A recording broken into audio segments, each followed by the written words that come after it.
Hola, esta es la introducción de la colonización española. La colonización española en América comenzó en 1492 con la llegada de Cristóbal Colón, marcando el inicio de una transformación profunda en el continente. España, motivada por la expansión territorial, la evangelización y la búsqueda de riquezas, estableció un dominio que se extendió por gran parte de América.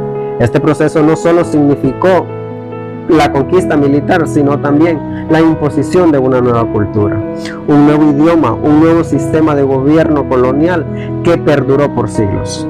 Las poblaciones indígenas fueron sometidas a un régimen de explotación y conversión religiosa, lo que cambió radicalmente su forma de vida. Sin embargo, la colonización también dio un intercambio cultural que influyó en la identidad de América Latina, dejando una huella en el lenguaje, la arquitectura, la religión y las instituciones gubernamentales que aún hoy siguen vigentes. En esta exposición exploraremos los distintos aspectos de esta herencia colonial y cómo han moldeado la historia y la sociedad de nuestra región. Compañeros, yo les voy a hablar un poco sobre arquitectura durante la colonización española. La arquitectura colonial en América Latina jugó un papel fundamental en la configuración del paisaje urbano y en la identidad cultural de la región. Este legado arquitectónico, que abarca desde imponentes catedrales hasta modestas casas señoriales, constituye un testimonio tangible de la convergencia de culturas e influencias que dieron forma a la sociedad latinoamericana durante el periodo colonial.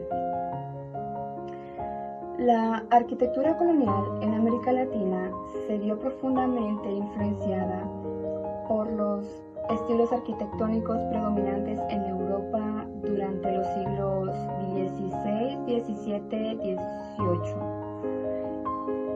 Los conquistadores españoles y portugueses trajeron consigo los ideales renacentistas, barroco y neoclásico que funcionaron con las técnicas y materiales locales para crear lenguaje arquitectónico único.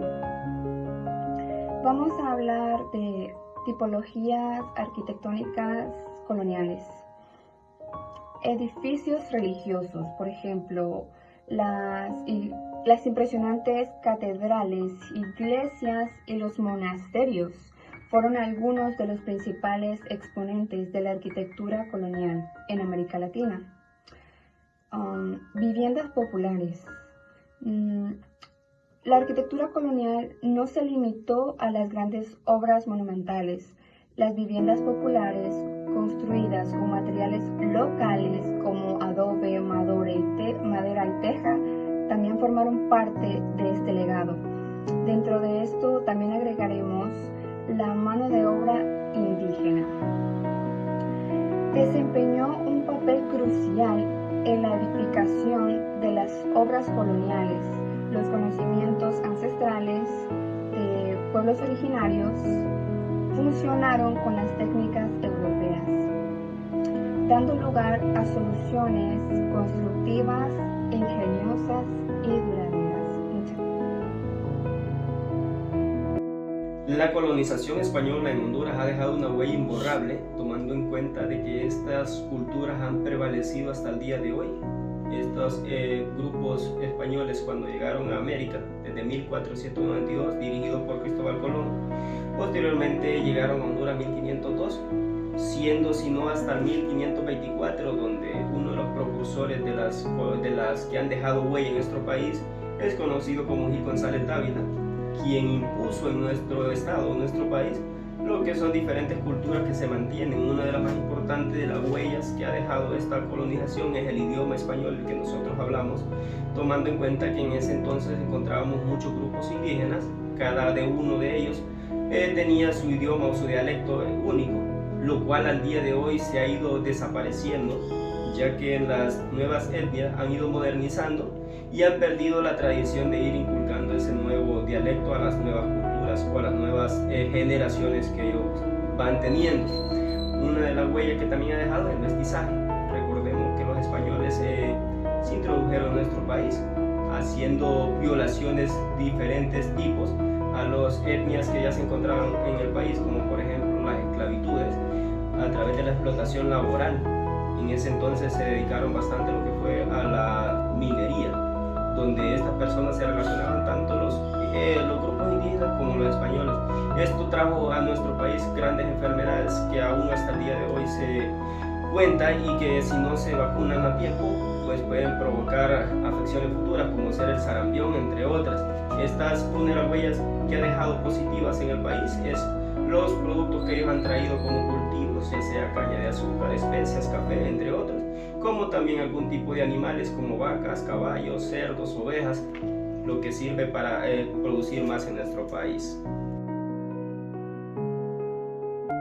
Hola, hoy quiero hablarles sobre la profunda influencia que tuvo la colonización española en América Latina. Una historia fascinante que abarca desde 1492 hasta nuestros días. Imaginemos por un momento la llegada de las flotas españolas al llamado Nuevo Mundo, cargadas con caballos, pólvora y la palabra impresa. Estos elementos no solo jugaron un papel decisivo en la dominación física de las poblaciones nativas, sino que también en su sometimiento intelectual y espiritual.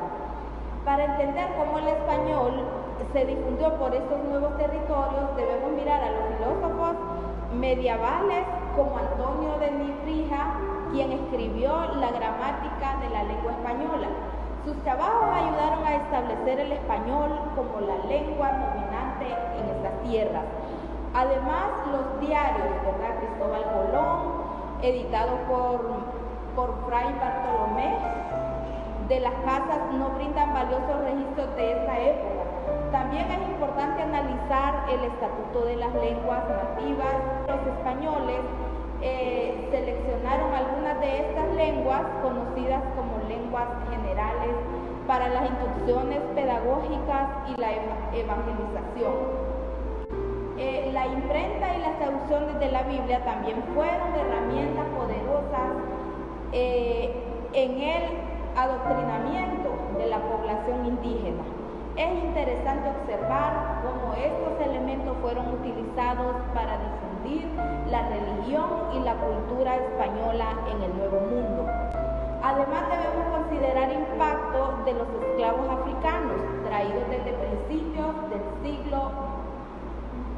Su habla y sus costumbres también dejaron una marca indeleble en la cultura de América Latina. Es verdad que esta presentación, ¿verdad?, nos haya proporcionado una versión más clara cómo el español se difundió y evolucionó en nuestra religión.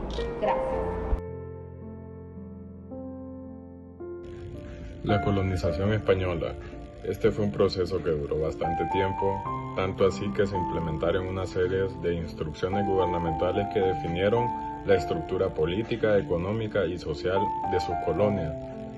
Estas solo las mencionaré ya que son bastante extensas meterse en cada una de ellas, pero la primera que tengo aquí es las reales cédulas, que es uno de los principales instrumentos gubernamentales usados por la corona española. El sistema de encomiendas, que es uno de los sistemas más importantes, que fue el de la encomienda. La Casa de Contratación y el Control del Comercio. La Casa de Contratación, que fue estable, fue un monopolio comercial. La cuarta, el Consejo de Indias, que fue el consejo que establecieron las leyes. El 5, la evangélica y la conversión al cristianismo, que fue una de las misiones, más que todo antes que instrucción. La sexta, el sistema del gobierno local para administrar los bastos. En conclusión, las instrucciones gubernamentales de la colonización española fueron clave para la organización política, económica y social de las colonias. Si bien se justificaban en el interés de la evangelización y el control, su implementación fue desigual y muchas veces resultaron en abusos, explotación de las poblaciones nativas y la herencia de estas políticas. Hola, saludos. Hoy vamos a hablar sobre la colonización española de América y su religión. Dice que los españoles trajeron el catolicismo y se extendió por todo el continente, haciendo así una gran religión muy fuerte con muchos creyentes y formando parte de sus tradiciones. Cabe mencionar también que los españoles quisieron imponer esta religión o impusieron esta religión a las personas en dichos pueblos a los que ellos llegaron a colonizar. Entonces también estas personas tenían otras denominaciones cristianas, así como en todos